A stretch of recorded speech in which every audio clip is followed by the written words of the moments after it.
Good Friday to all of my true blue brothers and sisters in the Lord, serving the Savior, the Redeemer, Emmanuel, God in the flesh, our Lord Jesus Christ. And you know what Friday it is also? It's Classic Tabletop RPG Friday, y'all, and we just gonna move right into our dark conspiracy character creation series. This is part 2. And so we just gonna move right into this, not gonna mess around, but you should stick around until the end, because on the other side, I got the question of the vid. Well, that's all I got, y'all. Let's do this like Brutus, because you always knew this. And roll 'em.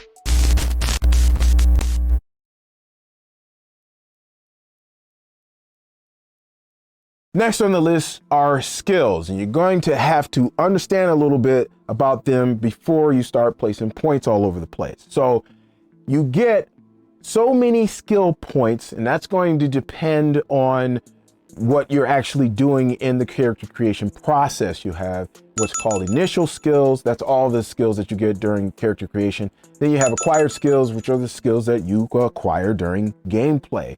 Then you have background skills, and you have career skills, and we're going to get to those in a second.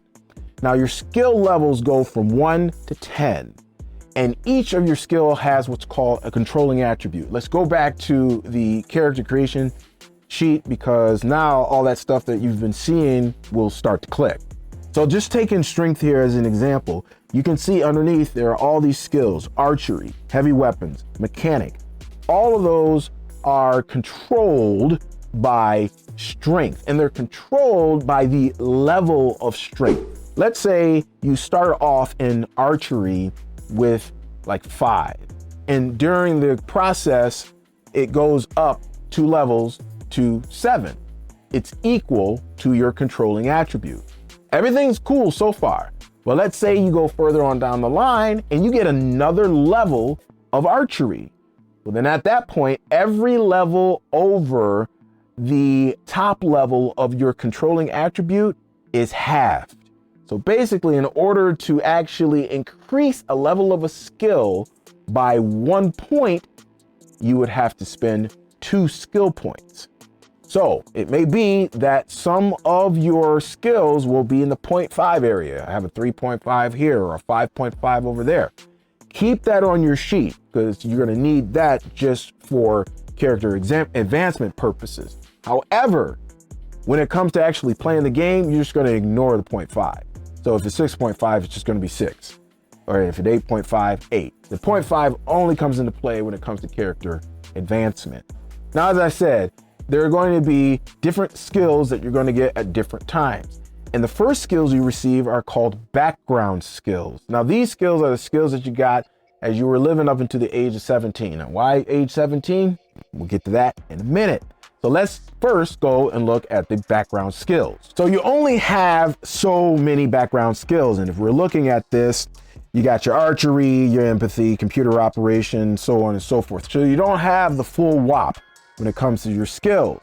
And you will get 6 points to allocate to any of these skills. And you can take it up as high as you want to take it, but keep those rules in mind that I was just talking about when you are allocating points for each of these skills. And you can only allocate them for skills in the background skills category. That's it. So what I am going to do is I'm going to allocate my background skill points, and we'll come back and I'll show you guys what I did. Okay, let's go ahead to the character sheet. I'll show you guys what I did. Here I put in 2 levels in Streetwise. I put 2 levels in Foreboding. Ideas coming to mind now as far as how this dude is. I got ideas now. I have 1 level that I put in melee combat unarmed, and 1 in small arms pistol. Let's talk about those 2 skills right there, the small arms and the melee combat. Those are what's known as cascade skills. And that means that they have more than 1 skill underneath the base skill. So small arms has pistols and rifles, and melee combat has unarmed and armed. Now, how this works is really cool. I like this. So I have 1 in each of those, so that's going to be my specialty skill. Now, all the rest of the skills that are underneath that base cascade skill, I have a proficiency that is half the level of whatever my specialty skill is. Now, in this case, it's gonna be 0.5 or 0, so that's not gonna help. But later on, if I happen to raise that up, I will have a little bit of proficiency in those other skills during gameplay. That is kind of cool. And there's only a few of these cascade skills. So you have vessel use and you have vehicle use. So there's only a couple of these that you have, but it's cool to have them, no doubt. And so now that I've got a couple of my background skills and I'm getting an idea of the kind of character that he is, it's time to move on to understand terms, because understanding this is going to be important for you.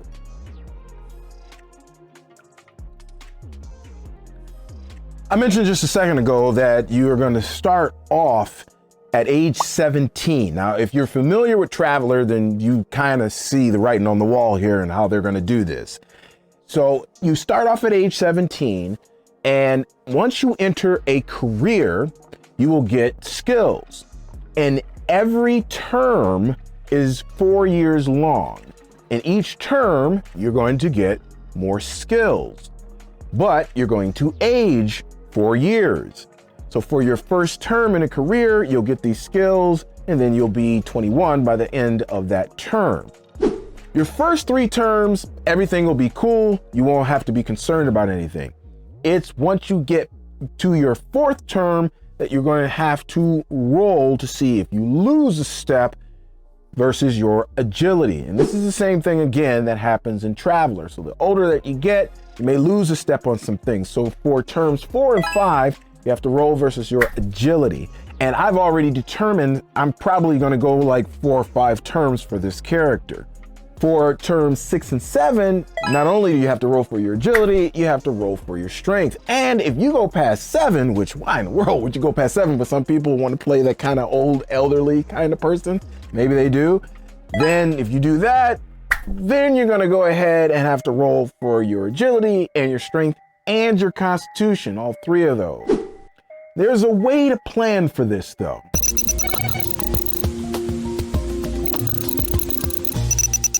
Now, since I know I'm going 4 or 5 terms, I have to look at my agility. And if I don't want to have to restructure everything, because remember, your controlling attribute affects everything underneath it. So if it goes down, then it could possibly be that some of your skills will go down. To prevent that, I know for sure if I go for 5 terms, I have a possible -2 to my agility. That's why I made my agility so high. However, if I don't want to restructure everything, I'll just go ahead and not make anything in under my agility in terms of skills higher than 7.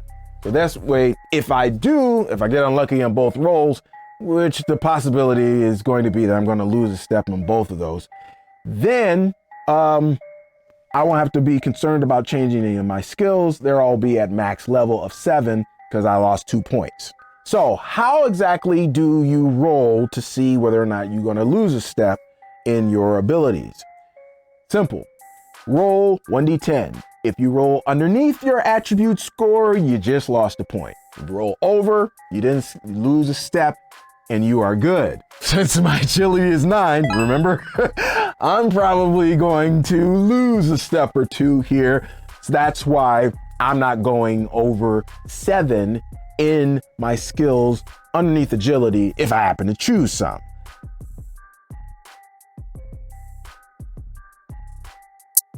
The next step is choosing a career. Now, a career in Dark Conspiracy is like a profession or a archetype or a class, something like that. But here's a cool thing about careers in Dark Conspiracy.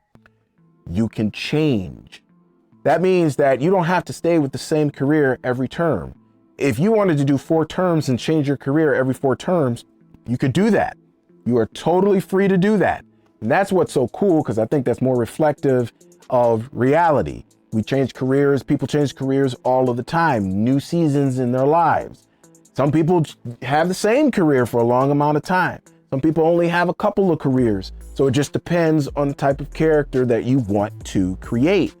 That, I think, is rather cool. Now, each of the careers have a listing. So let's go through the listings so that we can understand what each of these terms means when you're looking at them. So I'm looking at athlete here, and the first thing you're going to see is you're going to see here the description. So it gives you a basic description, and we all know what an athlete is.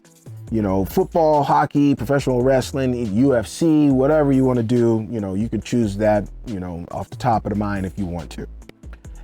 Next is the entry. So there are entry requirements. There are things that you will need to have in order to pick up this career. So for an athlete, it's going to be a strength of 7+ and an agility of 7+. Ain't playing. You're going to have to be at the high top. Know what I mean? Next is going to be your first term skills. So for your first 4 years in this career, you're going to pick up these skills automatically. So you should just fill them in on your character sheet. So for the athlete, they are acrobatics of 4, and that's impressive. Whoa, that's impressive. Medical of 1. Medical of 1? I don't get it. For an athlete? I don't get it, but let's move on. Melee combat of 1. I get that one. I get that one. And so those are the ones that you are going to get automatically with those levels. Boom, out the gate. Then we're going to take a look at your contacts that you receive during your term. So for an athlete, it looks like he gets 1 journalist and 1 business, entertainment, medical, or specialist per term. I get 2 contacts per term. That's pretty dope. There is a special for this particular career. This is what's cool. So it says for each term as an athlete, use lower of strength or agility instead of education when calculating your starting money. Oh, that's dope.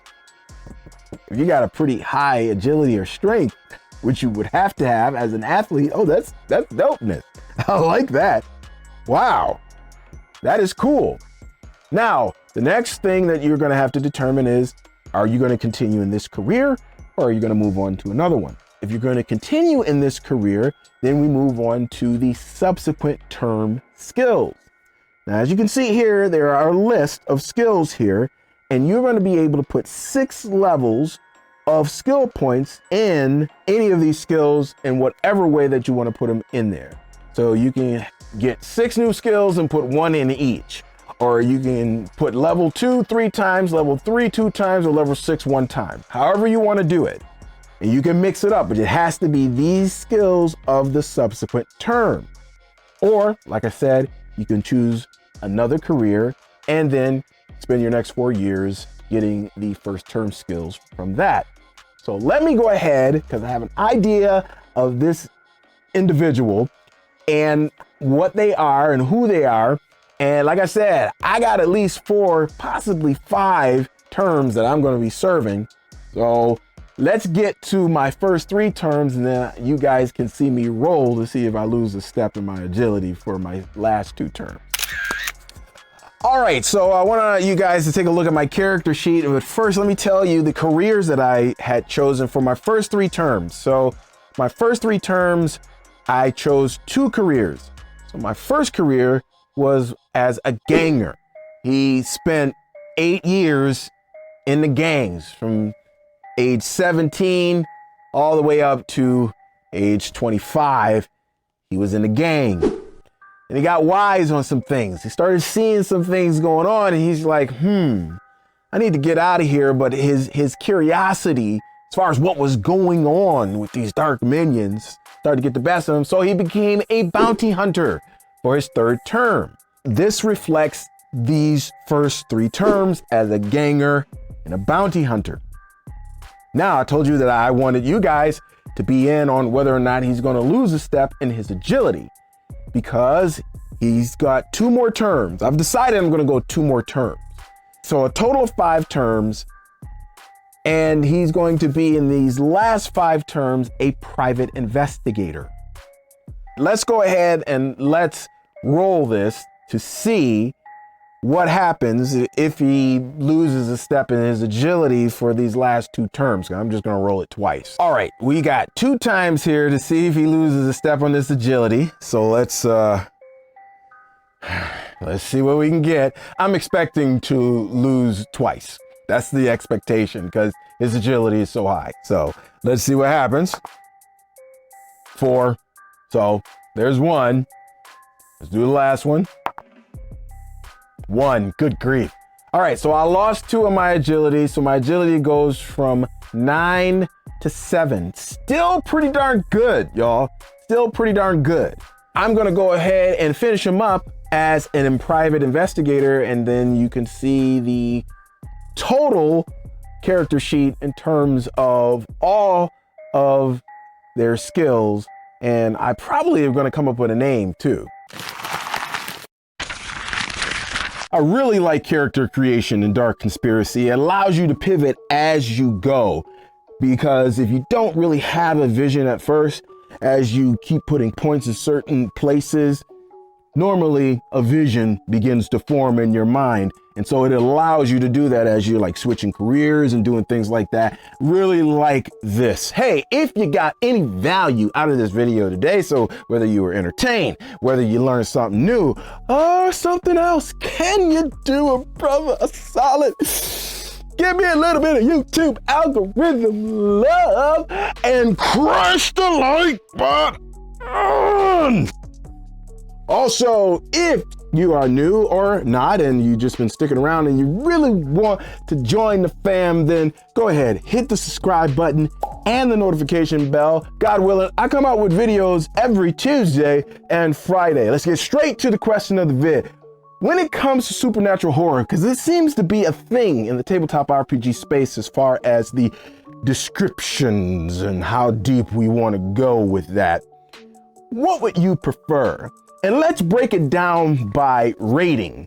So would you prefer G rating, PG, PG-13, R, or MA? Out of those, what do you prefer when it comes to your supernatural horror around the table, y'all? I want to know. Inquiring minds want to know. Let's get some engagement going down in the comments below. All right, that will do it for a brother. I'm gonna move out and do my snaggle puss. So exit, stage left. If you got a game this weekend, then heavy gaming, y'all. I pray it is an RPG Elite session. And so, until next time, God willing, have a wonderful weekend. Have a blessed Resurrection Sunday. And your boy servant has got to say peace.